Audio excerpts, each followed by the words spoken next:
Good afternoon, everyone. Welcome to our SC Cadre South Carolina Cancer Disparities Research Center Cancer Health Equity Research Symposium. We are delighted to welcome you here today. We would like to recognize our elected officials. We see State Representative Glenda Simmons-Jenkins. Are there others? Any other elected officials? Thank you so much to everyone, each and every person. We appreciate your presence. And today we have a really exciting program. So our treat, we have Queen Quet, Marquetta L. Goodwine. Queen Quet is from St. Helena Island in South Carolina. She is a brilliant scholar. She is a published author. I have 2 of her books, and we're going to incorporate her books into a program that we're starting here at MUSC. She's also a computer scientist, a lecturer, a mathematician, historian, journalist, environmental justice activist, and film consultant. She wears many hats, and she wears them well. Excellence is her standard, as you'll hear when she speaks. I hope that many of you have a chance to purchase her books. And she has asked us to purchase her books from gullahgeechee.biz as her preferred purchase site. Queen Quet was selected to be the first Queen Mother and the official spokesperson for the Gullah Geechee Nation. She works tirelessly for the community in our state to try to ensure the protection of the history and also the land, because we know that land means something.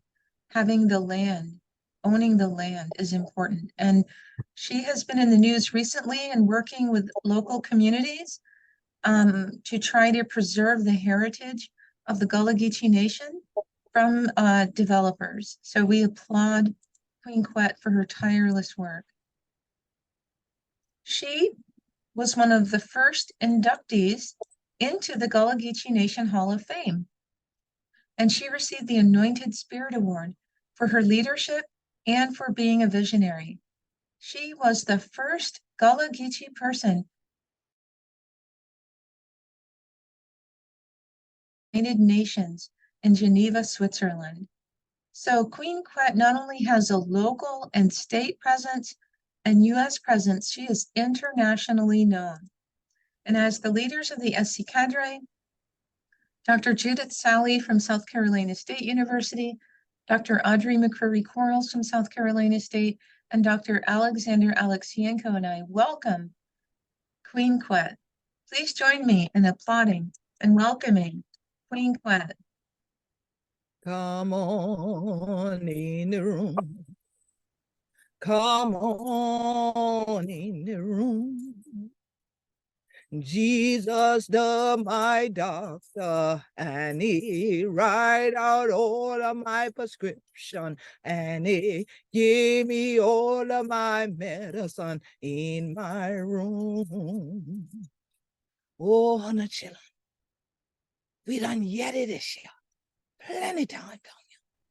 Oh, I ain't care if you dip on Centella or you going all the way down the Million. Or you can get it in children in the bush shop, the brush shop, prayer's house. Rather what some needs your church house. They ain't just going into this your gospel thing. Or you get it in. They sing that. Ask the children, come on in the room. Oh, but when first get it is your thing. Study about that. That's a great God. Let me say, we ancestors been a cracky people to doctor. Back you know. But then it going on and it talk about all the different realms. Oh, and then it talk about how medicine and things like that. Oh, plenty we chillin'. No, see. We ain't yet about nothing but medicine. Not all. And then we remember that castor oil. And act like that castor oil been a cast out all. Because anything on the bad, they give them to you. Then the children been a cracky down on the TV, they top of say, give them tussle for everything. So now, we don't crack joke with them thing like that when we crack with teeth. But the healing that we need from the body. But we know say, we want to heal the spirit. And we want to center and heal the mind and renew them. Or that transformation can happen. So that's why this shit did. I'm so glad for dear in the Gullah Geechee Nation. For asking the children for help me one more again. For give some more of that transformation in the Gullah Geechee Nation. Transform from where the disparity to parity and things like that. Where the healing can come in, where the cancer to be. So you can take them out the body. And then the stronger the body, the stronger the people, the stronger the land, the stronger the nation. But then we all work together. Like we say, work together, children. Don't you get weary. Great camp meeting in this your promised land. If I want promised land, we have to heal the land. We need the people hand to heal the land. So plenty of time will be the day young thing I have it. People even laying on their hands, healing like that, in a spiritual place and things like that. Sometimes too much religion make me for don't have mother wit. So now this year day, just like I had to crack my teeth like this year. Plenty of 100 children about this and great God, man, don't know that tall dog.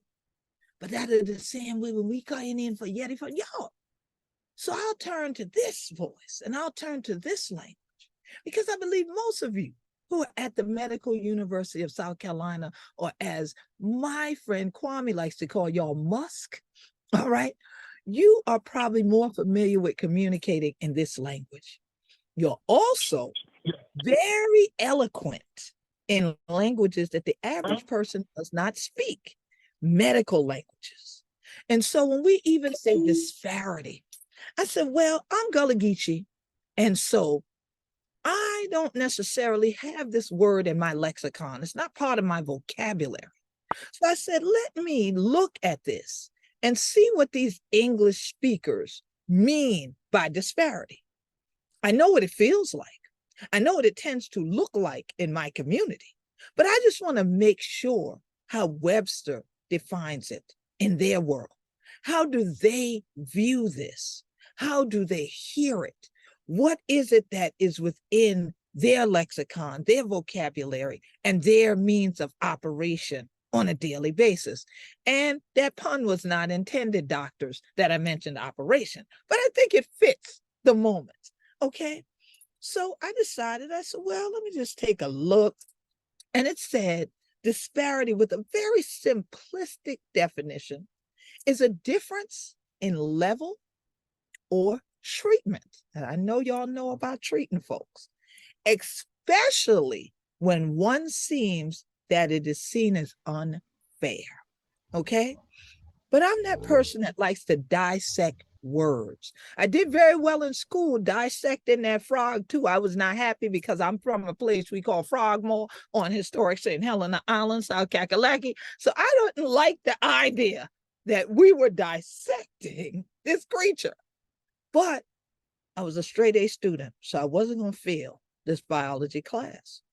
But I would prefer to dissect words than creatures. So I looked into this word a little bit more. And they started to say that inconsistency, imbalance, inequality, incongruity, unevenness, disproportion, variance, variation, divergence, polarity, gap, gulf, breach, difference, dissimilarity, contrast, distinction, differential. And then they said rarely is also unlikeness, dissimilitude, and contrariety. All right. But the antonyms are back to that word, parity and similarity. And that's where the differentiation comes when we talk about the Gullah Geechees versus the rest of the Western world.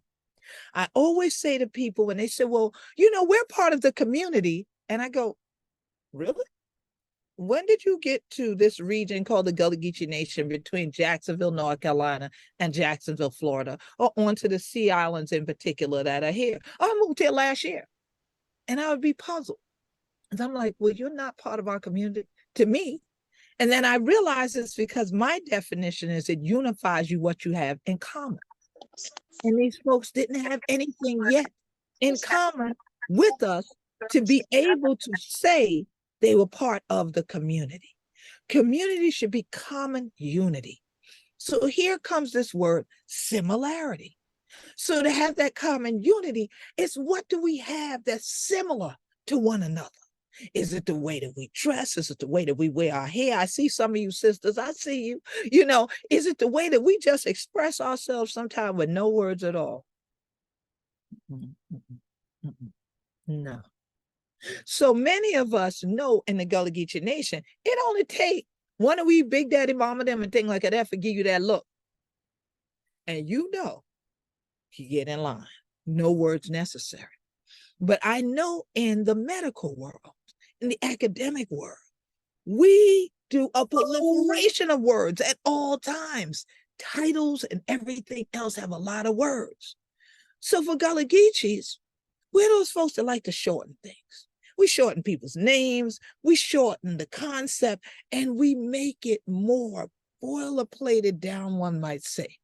And it kind of reminds me of the way that we cook, because we'll put a whole bunch of things in a big pot, the shrimp, and we'll throw in there some meadows and some okra and things like that. Some people might throw in a leek corn and things like that, but you don't rush that part. You got that nice thing for simmer them down. So plenty thing done did, and throw in a few seasons after you taste them, and then you say, that thing ready. We can nap on that. And now you can feed the body of the whole family from putting a lot of different things into that one pot. But they had to all be healthy things. If one of those shrimps were from polluted waters, it could pollute the whole pot.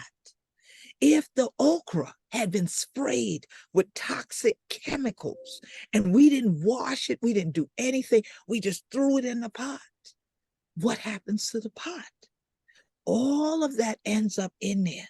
And that Gullah Geechee gumbo ain't nothing we need for Nampa.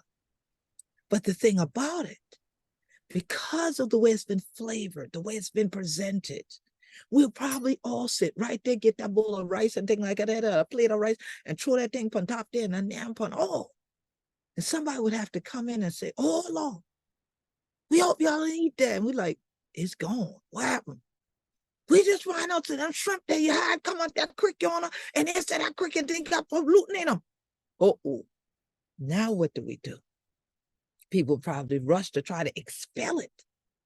But what if it's something that has gotten ingested and been in the body so long and it has gotten into your cells? Nothing we could do to just bring it out again. And we might not even know it's there, just like we wouldn't have known that this person rushed in and told us what they said. So now do we just panic? Do we say, oh my God, what's going to happen? Or do we get ourselves checked out, as we say? So a Gullah Geechee, checking out ain't about the grocery store. It's about your physical being. It's about your mental wellness. How are you doing? And pausing long enough to find out the answer. It has become trite in the Western world. Say, how you doing? And keep walking. And you're gone before you got the answer from me. But in our community, we like to tarry with one another. So sit a little while and hear the answer. Receive it fully in your soul and in your mind, and then figure out what can we do collectively to help you heal or to deal with this issue. That's where the balance comes in our community. That's where the similarity lies, is that we have a collective consciousness about if one of us is sick, it's basically we sick. So the whole community is trying to get healing brought in so that all of us can be strong together. And that likely comes from the fact that native Gullah Geechees, whose ancestors were here from the time of chattel enslavement, they came in through Sullivan's Island during the transatlantic slave trade, the crime against humanity, then got sold and dispersed from places such as Charlestown Charleston, where we now have the International African American Museum right there on the site of Gadsden's Wharf, that was essentially one would call it a holding pen before being auctioned off. And then we got dispersed in these sea islands from Jacksonville to Jacksonville, taking these African traditions and cultural heritage and mores of healing from the herbs. And those herbs sometimes are solely for the purposes of healing, but many of them are for preventative measures. They're for daily care, that you can drink this type of tea just because it tastes good, but then it has medicinal and healing properties. And then the herbs that we cooked with. We cook with them because they flavor that pot I described. But now, because there's so many chemicals that are used many times in fields, they're used so that people keep their grass perfectly coiffed, especially these golf courses and gated areas that proliferate our coast, that they use chemicals all year to keep the golf courses green. Otherwise, they would go through the natural process of browning at some point in the year, like God made them to do. And so that this way we wouldn't have to deal with the environmental harms that we're now emitting out into the community, that we don't realize that even if you spray for mosquitoes, it's coming over land, it's coming over water. Where does it land? In the fields where we want to harvest our vegetables from, and those properties in the family compounds where herbs used to grow naturally and we can't find them now. And people wonder why, or they're growing at 2 inches high where they used to grow up to a foot high. And people wonder what is happening. I said the chemical impacts, the things that are impacting our waterways, the things that are impacting our airways, definitely have an impact on our human health.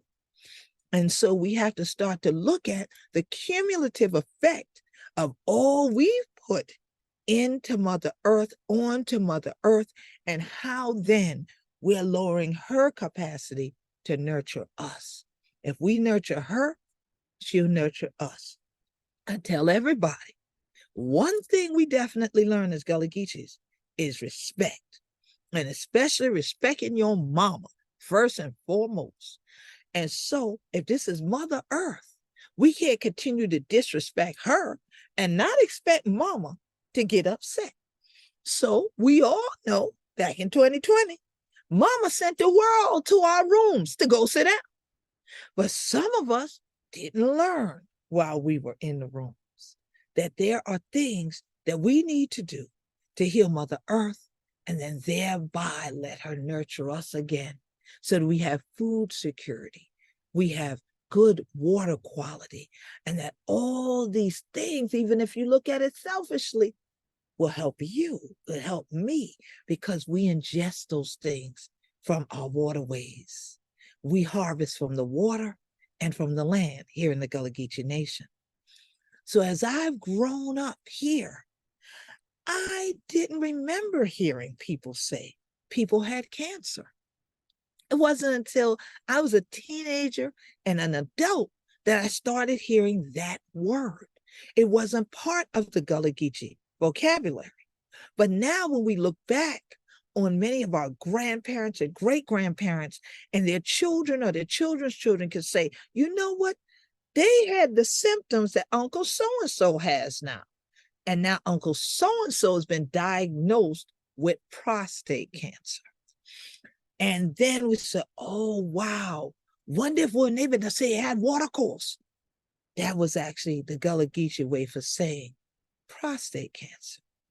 And so then we start figuring out that there are certain communities and certain families that seem prone to various types of cancer: breast cancer, lung cancer, prostate cancer, an array of things. And we start wondering, well, wait a minute, how come that family seems to always have someone pass away of cancer? And then we start looking into, well, that cancer has a history of eating a certain diet.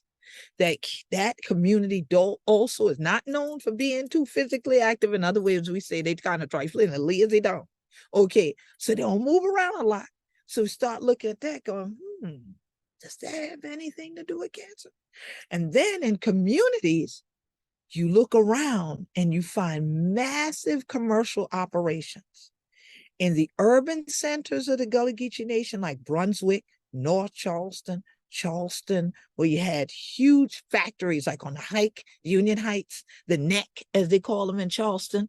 These factories emitted a lot of pollutants into the air and into the waterways for decades. But people didn't realize what that might cause as they breathed it in. And there was no way to see it.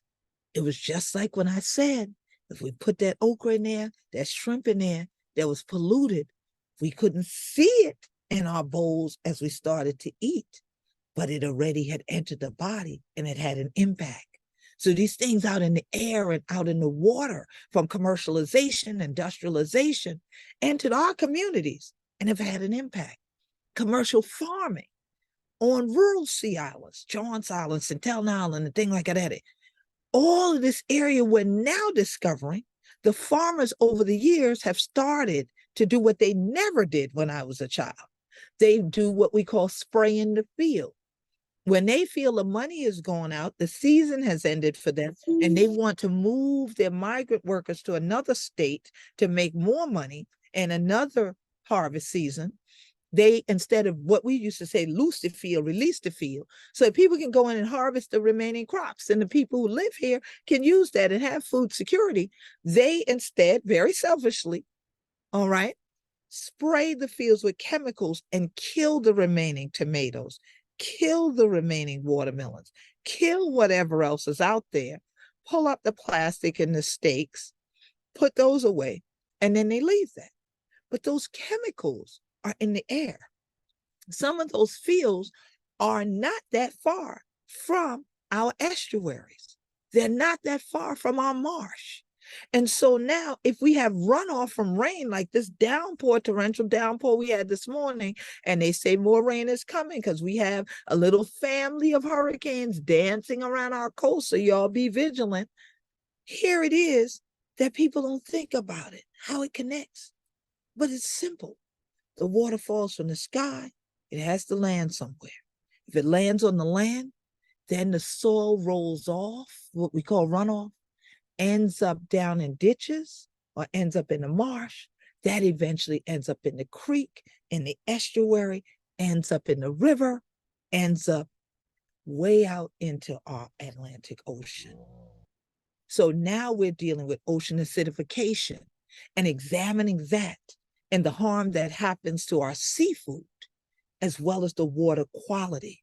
And the things that we can do to improve it include even putting out there our oyster beds again, doing oyster reef rebuilds, so the oysters can be there to do their job, which is to actually cleanse out the water, to extract from it these toxins, and then be able to improve it. One oyster cleanses 50 gallons of water by itself, much less the thousands of gallons that a nice, healthy oyster reef could cleanse.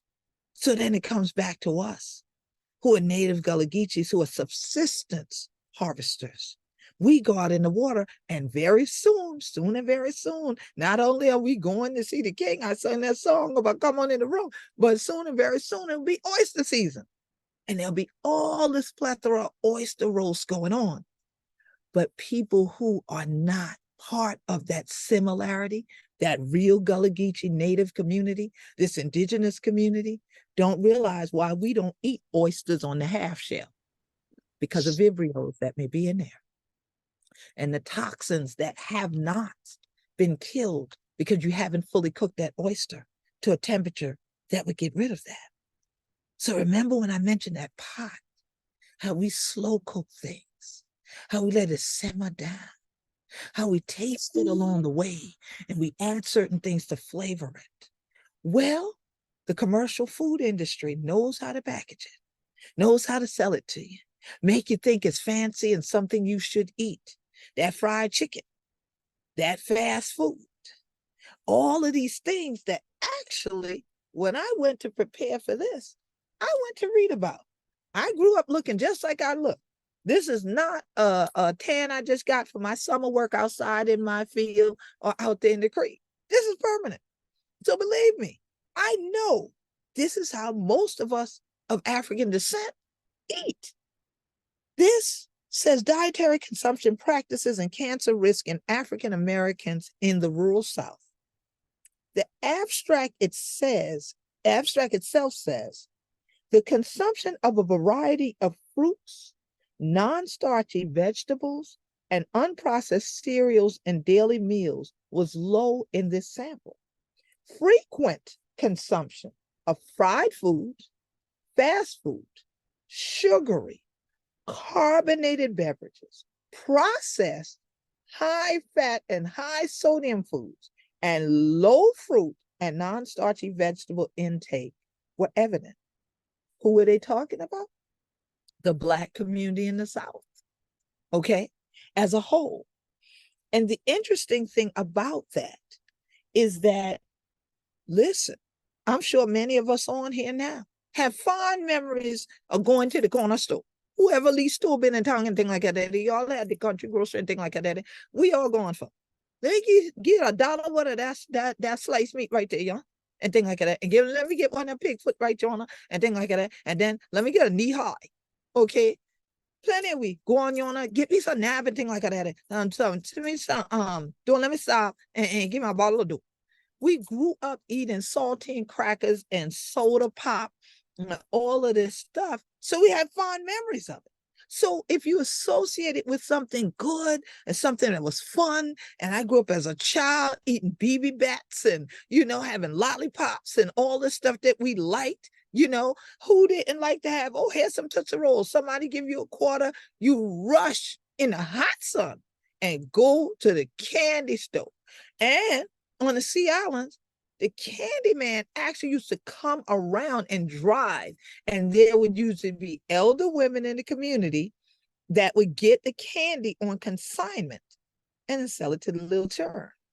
I had a school teacher that used to sell candy during our recess, and I don't know where that money went, but I don't think it went into programs for us children, okay?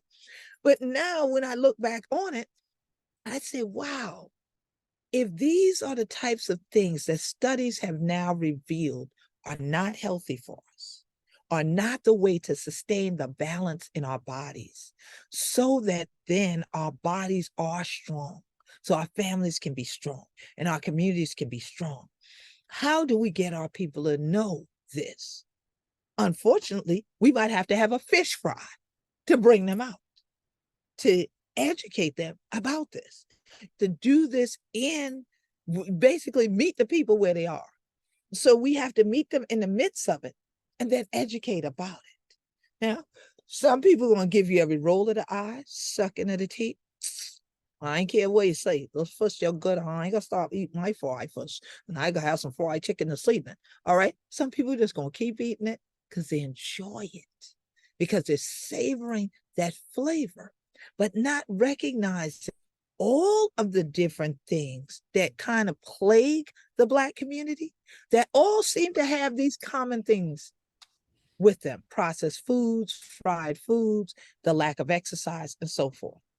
So one of the things that I think would be excellent is we need to start having more TikTok videos, more FaceTimes, and more Facebook Lives with family members, with us collectively working together on the family compounds, exercise, and doing stuff, because that's where we started off. When our ancestors got dispersed onto these sea islands, they did the task system. So our task now needs to be to make our communities and our families more aware of the things that infiltrate and come into the community. We didn't have fast food. Fast food meant somebody just cooked in a hurry, and probably their food didn't taste good to us. Not that it was processed stuff that we were sitting in the car, driving up to get, and expected to have the bag in our hand within 5 minutes. After we exchange the money through the window, give me my stuff. And then also let me drive off with it. So now we're not walking. We're not going on that field, getting that open. We're not going out in the boat or walking to the landing with the cast net to get those shrimps or to get that fish or to go out there and, as we say, go bargain and picking the oysters. So we don't have that same physical activity that our ancestors had, but we could because we're blessed to live on this coast. Those of you who say, well, I don't know nothing but doing none of that, but you can get out there and walk on the shoreline. Go with a group of family, go with a group of friends, videotape that, encourage others that every week on this particular day at this time, we're going to get together and we're going to do this. If you live on a family compound of 10 acres or more like I do, you can say, well, we're going to walk around and around each other's houses like we've been doing, we've been each other, so that we can exercise. So it's not that we didn't cook food in Greece back in the turn of the century prior to this century, we did. But there was also activity associated with it.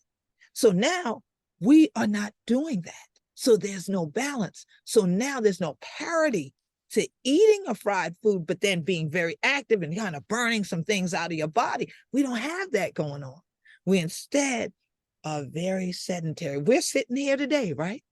On this screen. And then many times we get in the habit of just munching, not even thinking about it. And what's the easiest thing to munch on?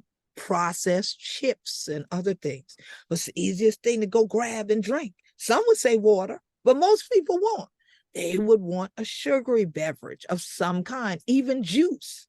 I love juice. And so it's better to have a juicer than to have the prepackaged juices filled with all these sugars. But who's telling us that? Who's teaching the children this so that the children would start off having healthy lifestyles and then have more preventative measures? So I think it would be great if we could start to get the medical field folks to come into the fields with our folks and start to educate us more about preventative measures instead of our community members meeting you when they show up in your doctor's office because they're already sick. They don't feel good, something don't feel right. And now they're trying to get you to help them understand what has gone wrong. So they say an ounce of prevention is worth a pound of cure. And so I looked further into this article, Dietary Consumption Practices and Cancer Risk in African Americans in the Rural South. And I wanted to read this, not that many of you who are here don't know, because if you work in the Holly Center, you're probably aware of this. But then there are other guests here who may not be. So I want to read this entire paragraph to you. In the United States, cancer incidence and mortality vary considerably among racial ethnic groups. For example, African American males have 19% and 37% higher incidence and mortality rates, respectively, than white males. On the other hand, African American women have a 6% lower incident rate, but a 17% higher mortality rate than white women. Cancer mortality rates for all sites of cancer are almost 2.5 times higher for African Americans than for whites. Among African American males, the incident rates of multiple myeloma, lung, prostate, and colon cancers are 50%, 36%, 35%, and 20% higher, respectively, than among white males. Prostate cancer provides a clear example of ethnic disparity in the impact of cancer in African American males. The incident and mortality rates per 100,000 population for prostate cancer are 161.4, 255.5, and 96.5 for white, African American, and Asian and Pacific Islander males, respectively. Breast cancer data supply evidence that there are racial disparities in cancer among women as well.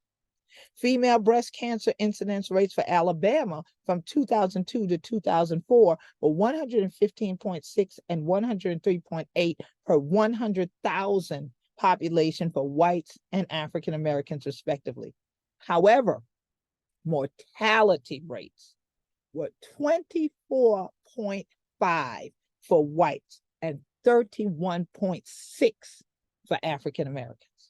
African American women with breast cancer are less likely than white women to survive 5 or more years after the diagnosis. 77% versus 90%, respectively. Now, I wanted to read that specifically because I asked that they make sure that you have an article that I was interviewed for just before the pandemic hit for Patient Safety magazine. And this article I love, not only because I know ladies, y'all say, yeah, Queen, you look good in the article. That's probably why you love it. No, that the layout is beautiful. The layout is absolutely beautiful. But it was because it gave me an opportunity as the head of state for the Gullah Geechee Nation to actually dialogue with people in the medical field without necessarily having an opportunity like this to just sit and talk in this manner, but for them to hear from us where they are and for them to have an opportunity to reach back out to us to see if they could help with the disparities. Because if it's about imbalance, then we just need to bring some balance to it. And our engagement with MUSC over the years in the Gullah Geechee Nation has helped us to charter waters where the title of this article with me in it is called Uncharted Waters. And it's uncharted waters because people hadn't truly come to the community members and asked them, how can we help you heal? If we're in the medical practice, let's stop practicing and start healing. But how do we do that? How can we do that through diet? How can we do that through exercise? How can we do that through lifestyle changes? Before someone gets there and you have to come in and sadly say, we have to tell you, you're in third stage. All we have now is the opportunity to medicate or to operate. How can we prevent cancer from entering our communities? By working collectively on some environmental restoration projects, healing the land, healing the water. I'm engaged with a plethora of projects right now to restore our coast. In particular, some of you may have read about the South Atlantic Salt Marsh Initiative, SASME, where we are going to restore, protect, and conserve 1 million acres of salt marsh throughout the Carolinas, Georgia, and Florida. And in collaboration with South Carolina Sea Grant, we're also working on Gullah Geechee Create, a marine debris removal project where we'll do environmental education after we remove the debris and have it turned into artwork by various artists who are Gullah Geechee and African American, and then bring these art exhibitions to different areas along our coast and different communities. I would love to be able to couple that with folks from MUSC coming out and saying, well, the same way we need to heal the creatures in the water, this is how you heal yourself, because you're consisting of mostly water. Most human beings don't realize that. So my thing is, when we talk about the health and the safety of the community, if we talk about it from the standpoint of even food security, that gets people interested. That gets people excited, because most people on our coast and who visit our coast love to eat the things that come out of our waterways. They want the seafood. They come here and want a seafood plate, but what's in it? What actually went into that pot? And so I'm happy to have the opportunity to again be here at MUSC and stir the pot with partners that I've done this with for some decades now. The first time that I ever spoke at MUSC, it was for a conference that was being held there for mental health. And they brought me in to do a session because they wanted to understand how to better communicate with their Gullah Geechee patients, because they found that they could tell them all they want. Here's this medication, this would be beneficial to you, and they wouldn't take it. And instead, they would talk to them about spiritual matters instead. And I said, right, because everything for us is one thing: our spirituality, our cultural continuation, the way that we live, it's all one thing. So that's why I started off with that song, Come on in the room. Come on in the room. Jesus, my doctor, and he write out all of my prescription, and he give me all of my medicine in my room. Because as I said in Gullah earlier, sometimes our religiousness makes us not think about the common sense of the moment. Like God blessed us to have people who are scientists that figured out some of these things that now we're plaguing ourselves with. And Gullah Geechee, we have a saying, the teacher dig grid. So a lot of people don't realize it's what you're eating that's what's killing you. It defiles you from within, not from without in that case. So if we look at it from certain spiritual lenses and communicate in a different way, then the patients might be more open to the options that you present. But let's present them with an option of how to live a more balanced life, something that's more on par, would we say, with having good health. The good health in the community means the land, the water, and the people all have to be healed. And so I love the fact that after decades, I've had the opportunity to be invited back again to be able to speak at MUSC. And the first time for Hollings, I've been there, I've been in the center with Dr. Ford, I've walked around and really was welcome there. And I know some people would say, you went to a cancer center and you feel comfortable? Yes, I was visiting and learning about preventative measures and learning about the outstanding work that you do for our community, and especially many of your patients, unfortunately, your cancer patients, are native Gullah Geechees. And I feel like if we could get together more out here in the community, even if it's at the fish fry, the oyster roast, and educate our people, we could eventually make your jobs obsolete.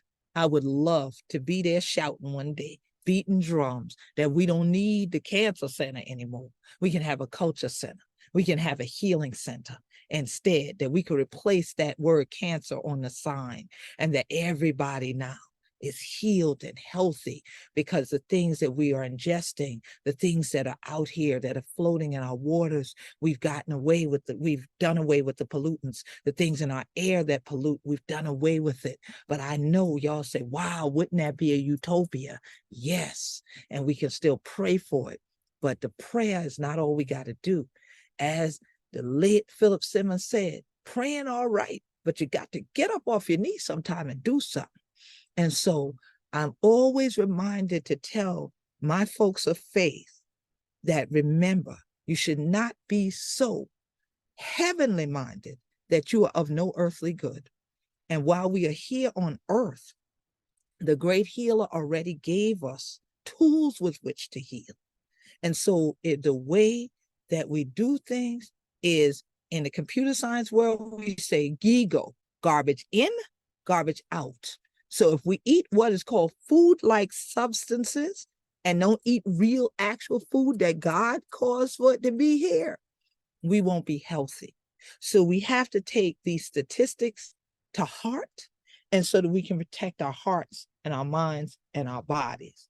And so it's interesting to me because I highlighted this part in this same paper. The reason for the observed disparities in cancer incidence and mortality rates among African Americans have not been definitively determined. It is well known that diet, nutrition, and physical activity play important roles in modulating cancer risk. And it is estimated that 30% to 40% of cancer cases could be prevented by means of food, nutrition, physical activity, and other lifestyle-related factors.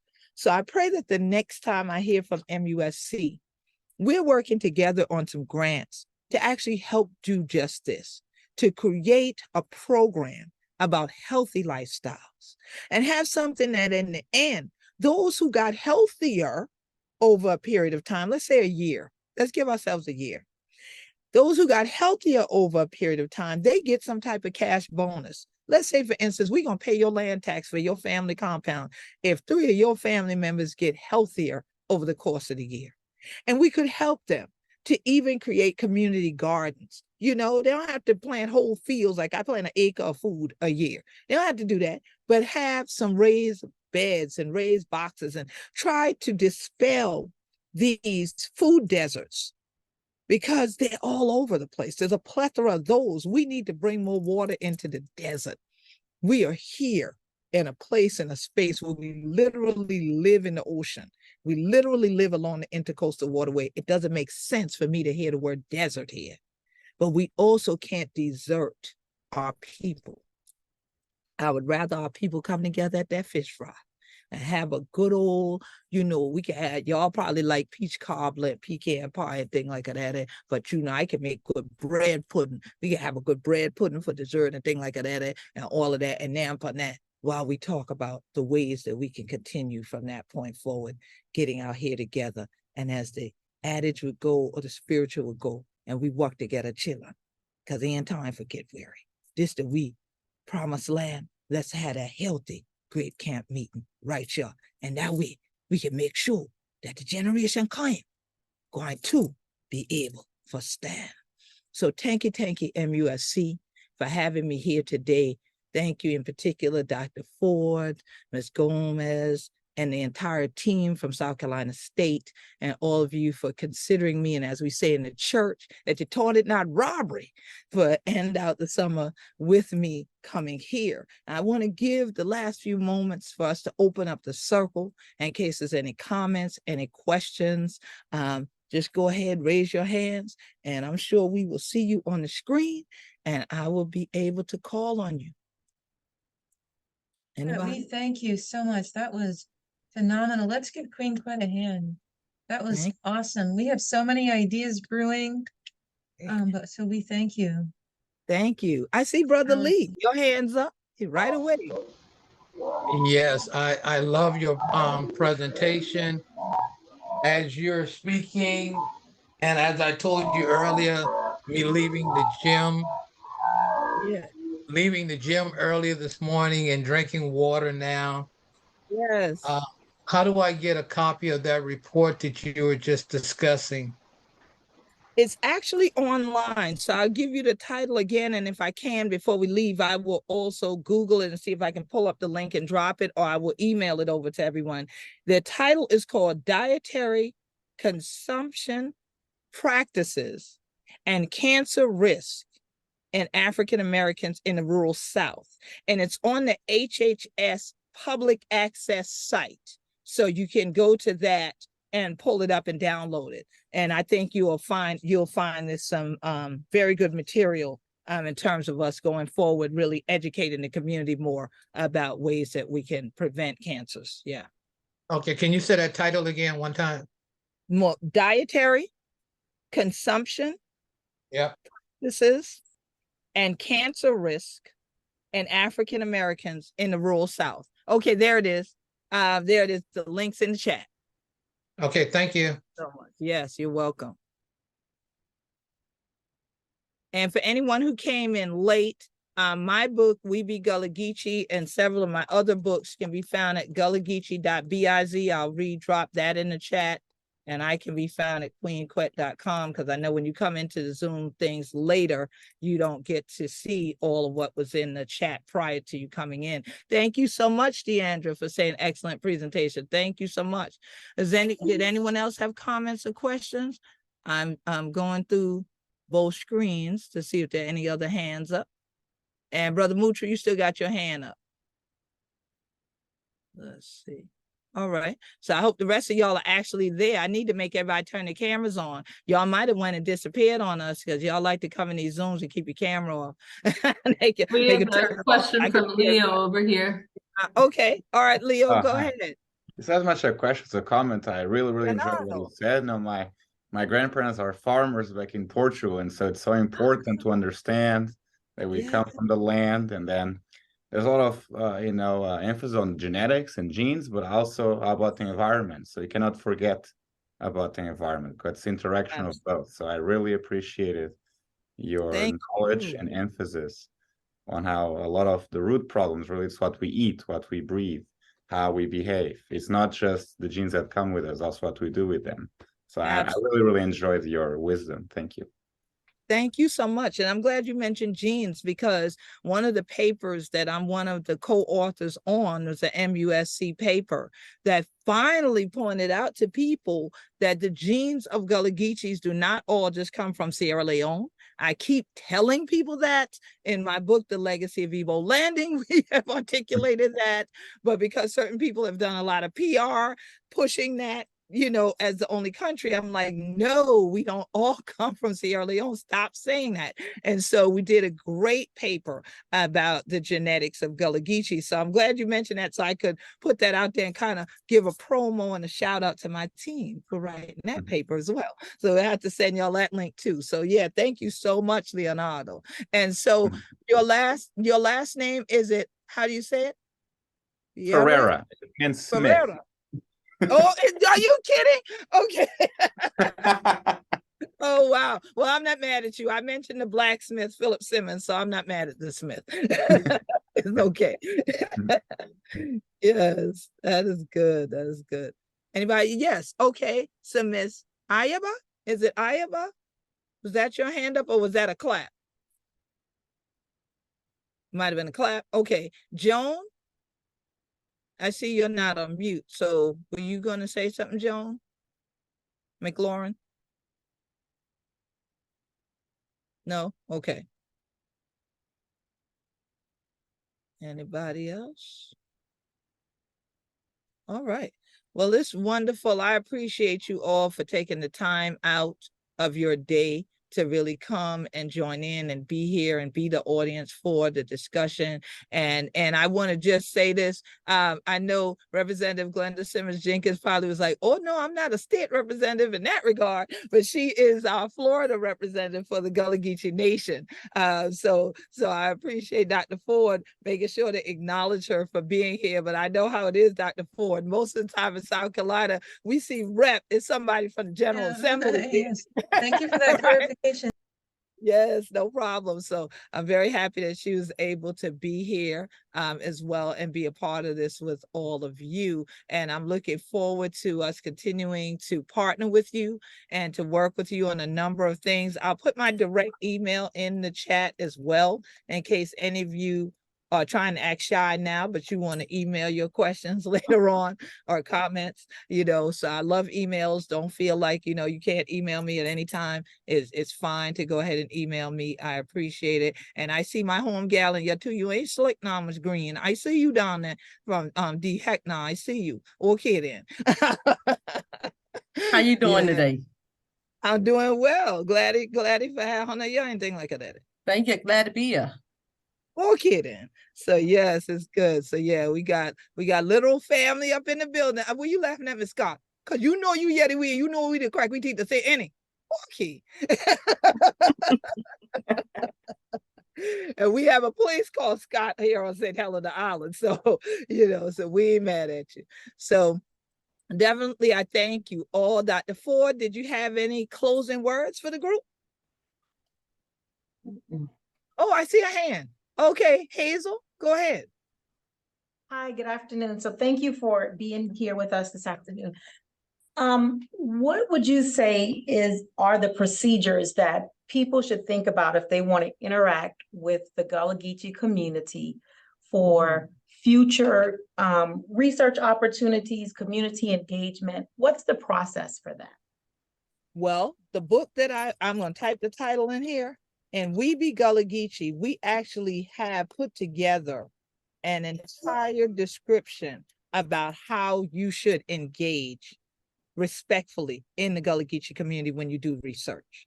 So we have an entire set of research guidelines in that book. And so we had it also in the Legacy of Igbo Landing, but then we had to update it because as we engaged all the more with university partners, we realized there were some things that we needed to tell them as well. And so those guidelines have been greatly accepted in academic communities, especially amongst Black and Indigenous populations. I was surprised to find out from so many Indigenous people that they said, Queen Quet, thank you for putting those research guidelines out, because all we have to do now is take the word Gullah Geechee out and put our name in And it works for us too. So if you look there, that will give you some excellent steps. And we have the Gullah Geechee Sustainability Think Tank, which MUSC is a part of. So we also encourage you that as soon as you're at the point of the grant writing, please let us be part of that so that we can already vet what you are saying is going to be your process and procedure for gathering data from the community and how to really do effective communication with us, and so that we can get more people to be part of the cohorts and so forth. And then along the way, once people are working on grants or working on studies, we often invite you out to community events like Gullah Geechee Family Day or our festivals, so that you can provide information to the community. Like I said, meet them where they are. And then they can really engage with you where they feel safe, because a whole bunch of us there together. People don't often feel safe when they're in the doctor's office, you know, or we've been taught, especially women, have been taught that the doctors know more than we do. So we won't actually tell the doctor all of what we know is going wrong with our own bodies. And we'll just sit there and hear stuff and then do something that if we had told the doctor we're also having this problem and that problem, they would say, wait a minute, then this is not what you need this, you know? So in those safe spaces, people are more likely to sign up and be a part of the cohorts and a part of the focus groups and the interviews and things like that. And I especially say to you, make sure all your grants have community stipends written into them, not a gift card, not $2, but you actually need to write in $100 or more for people for cash so that they can afford to have childcare and come to your session, or to drive. Look at how expensive gas is to drive to where you are and come back, or have these sessions in the community. And so those are some critical things that I just want to point out off top before you go and all sell up, so that I can sell out of all these books today. And they do come autographed when you order them from gullahgeechee.biz. So don't worry, they'll be autographed by me personally. So y'all go ahead and rack them up, and then now give me something to do while I stay away from the hurricanes over the next few days.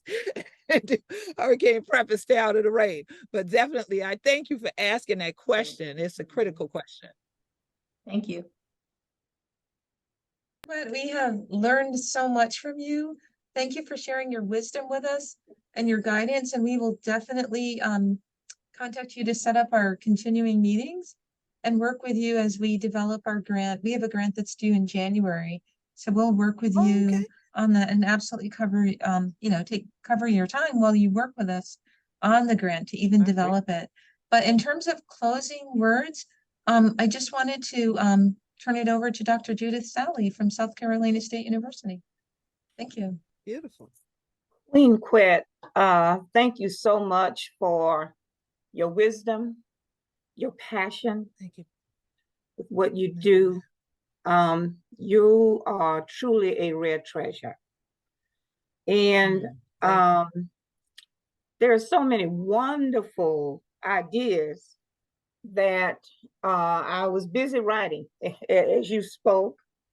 And I'll share this because I believe in sharing. That Dr. Ford, we're going to be in the business of creating TikTok videos now for families to share this kind of information, because it's the thing that now appeals to our young folks, and they take it back home to their parents, and a way to get parental engagement and community engagement even. Yes. Family night videos, TikTok videos, however we need to get the disparity message out, and interventions and all the wonderful things that we are doing. So thank you again for your wisdom thank you. That you imparted today. It's always good. It's not my first time being in your presence. I think I first met you with Dr. David Rivers. The late Dr. David Rivers. But we are so grateful, and truly you did impart wisdom, and it just flows from you so naturally, and we all received it the way you imparted it. So thank you so much for today. This will not be our last time. It was a great time that we all had. I'm gonna learn how to speak Gullah Geechee. One of these days, any don't get. Okay then. I can understand it. I can't just speak it But the yet. speaking it, yes, Yes. yes, that's all right. That's all we- right. A lot of them escaped from this coast and went to Orangeburg, and then y'all ain't know how to talk. We're not that far away from the coast, though, but we appreciate you and all that you're doing. Please know how important you are to this society, and we depend on you keeping the culture alive. So thank you so much for today. We will certainly be in touch because you have given us so many wonderful ideas that we can take away and certainly include in our, not just our grants, but recommendations for life living. You've challenged us all to do a better job, and we are excited. So God bless you, and thank you for being with us, and thank all the participants who joined us today. Again, we hope that this becomes a series and not just a one-time event. So we thank all of you. Thank you, Dr. Ford, Dr. Breland, and all who participated, Ellen, in making this happen today. Have a great afternoon. Thank you so much. And I just want to give y'all one final challenge. I guess it's a perpetual professor in me that wants to give y'all a challenge. Every March is Gullah Geechee Volunteer Month. And I have hundreds of students that come to the coast and help us out from everywhere except our colleges in South Carolina. So I want to challenge MUSC and South Carolina State to be on board to bring some students to come down to the coast and be a part of some of these environmental projects that I mentioned and the community transformational learning that we do. So they learn about Gullah Geechee communities and our culture. And this will get us all outside and gets us fit. We break a lot of sweats while we out here working in March every year. So I hope that that will be something else that we can work together on and bring everybody here to the coast and have a little bit of time right with me punch and tell them we get y'all some good food for Nyam Pun. Ain't gonna have nothing toxin and thing in them. We part to be good. Y'all can like them. Okay. Thank you so much. We'll put that on our calendar. Wonderful.